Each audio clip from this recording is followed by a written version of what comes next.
Bienvenue sur cette nouvelle chaîne. C'est la chaîne où on va te parler de la création de produits, de tout ce qui se passe autour de la création, du développement de produits et tout ce qui se passe autour des fournisseurs. Parce que c'est très important. C'est ce dont on ne vous parle pas lorsque vous écoutez des interviews, des podcasts, vous regardez également des vidéos YouTube. Vous voyez énormément d'entrepreneurs, énormément d'entreprises. On vous montre comment elles ont réussi, comment elles sont passées de 0 à 1. Mais on ne vous dit pas ce qui s'est passé à l'intérieur. On ne vous dit pas ce qu'il y a dans la boîte. Et ici, on va en parler. Au fait, je ne me suis pas présenté. Donc moi, c'est Paul. Et avant de commencer cette vidéo, je vais te demander de cliquer sur le bouton s'abonner. Parce qu'ici, on va te partager du beau contenu. Et surtout, partage-le autour de toi. Si tu as des entrepreneurs qui veulent se lancer, qui veulent lancer des produits. Ou si tu connais des gens autour de toi qui ont des entreprises qui se sont déjà lancées.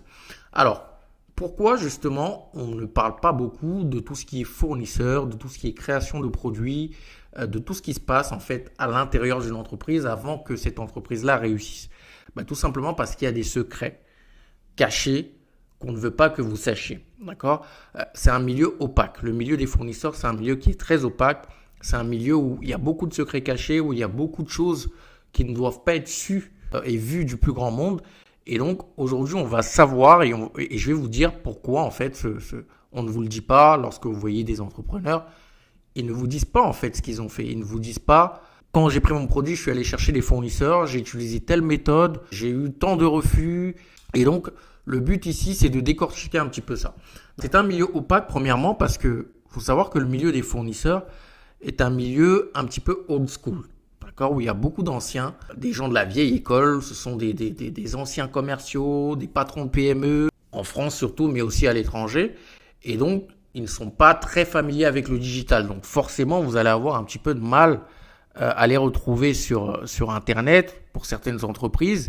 Et vous allez avoir très peu d'informations sur ces entreprises-là. La seconde raison, c'est que beaucoup de marques ne veulent pas que vous sachiez avec qui elles travaillent. Parce que si vous savez avec qui elles travaillent, vous allez peut-être, si vous êtes leur concurrent, aller voir les mêmes fournisseurs pour demander de faire les mêmes produits. Et ça, derrière, vous allez être un concurrent direct et ça, c'est pas très bon pour eux. Donc, que ce soit des marques qui viennent de se lancer, des startups, donc elles cachent ce secret-là, mais les grandes marques, surtout, signent des contrats avec les fournisseurs pour qu'il y ait de moins en moins de choses qui sortent, en fait, parce qu'elles veulent garder leur secret de fabrication. Le consommateur ne doit rien savoir. Troisième raison pour laquelle le milieu des fournisseurs est un milieu opaque, le milieu de la création de produits, c'est tout simplement parce que avant, on prenait un petit peu les fournisseurs comme des simples acheteurs. Aujourd'hui, on est dans une génération où on veut savoir ce qui se passe derrière. On veut savoir où les fournisseurs, où les marques sourcent leurs produits. On veut savoir si ce sont des produits qui sont éthiques. On veut être certain qu'on n'achète pas des produits où des enfants travaillent dans des usines. Donc aujourd'hui, c'est beaucoup plus poussé. Et on veut avoir l'information, mais avant, ce n'était pas le cas. Avant, il fallait que tout soit gardé. Il ne fallait pas qu'on connaisse notre marge. Il fallait pas qu'on voit où on source. Il ne fallait pas qu'on sache la black box de tout ce qui se passe derrière. Et aujourd'hui, ce n'est plus le cas. Donc, c'est un petit peu en train de changer. On demande de plus en plus de transparence aux entreprises, aux grandes marques qui se lancent et aux startups. Parce qu'aujourd'hui, on veut savoir ce qu'on achète. Je pense qu'on doit de plus en plus parler de ce qui se passe derrière parce que c'est important pour ceux qui se lancent. Les petites entreprises, que ce soit les micro-entreprises, les très petites entreprises qui se lancent aujourd'hui, ont ces blocages-là. Ils veulent créer un produit, mais ne savent pas par où commencer, ne savent pas quel fournisseur aller voir, ne savent pas dans quel pays aller sourcer. Et c'est très important d'en parler en fait pour qu'on puisse savoir que c'est possible. Pour tout simplement donner de l'espoir à tous ceux qui viennent. Moi, je trouve ça un petit peu injuste, ces entreprises qui se lancent, ces startups qui réussissent, ces entrepreneurs qu'on voit en interview, qui vous parlent uniquement de l'idée qu'ils ont eue, qui vous font du storytelling. C'est bien, c'est vendeur, mais ça ne nous dit pas comment on a fait pour créer le produit de 0 à 1. Comment ils sont passés de 0 à 1, c'est ça qu'on veut savoir en griffe. Mais ça, on ne le dit pas.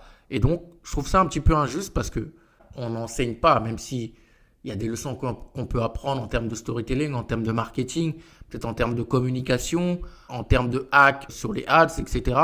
Mais ce qu'on veut savoir, parce que c'est l'un des moments dans une entreprise, lorsque vous créez un produit, c'est là où vous prenez le plus de temps et c'est là où vous perdez aussi beaucoup d'argent si vous ne réussissez pas. C'est un élément clé, c'est une étape clé, le développement produit, pour réussir sa boîte, pour lancer un très bon produit. Mais ça va changer parce que sur cette chaîne, on va en parler. On va parler de tout ce qui est fournisseur, de comment vous allez sourcer les bons fournisseurs, quelles sont les méthodes, comment vous allez négocier. On va parler de tout ça ici et des étapes que vous devez suivre pour créer un très bon produit. Donc voilà, c'était la première vidéo de cette chaîne. J'espère que cette vidéo t'a plu. Mets un like et dis-moi ce que tu en as pensé en commentaire.